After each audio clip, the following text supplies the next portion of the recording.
Is your home a good investment?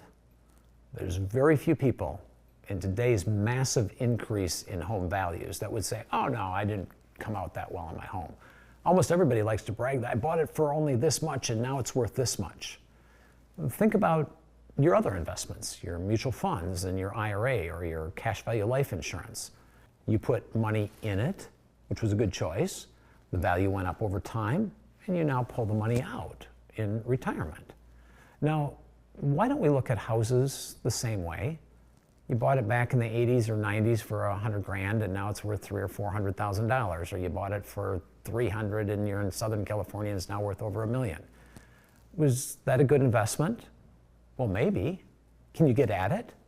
What if you're still making mortgage payments, doing repairs on an aging home, and still paying all of your taxes and insurance costs? Is your home creating any monthly cash flow? Is it making your retirement better? Of course not. It's hurting your cash flow. So while it was a good investment and you made a lot of money on it, that isn't something that is actually helping you out during retirement.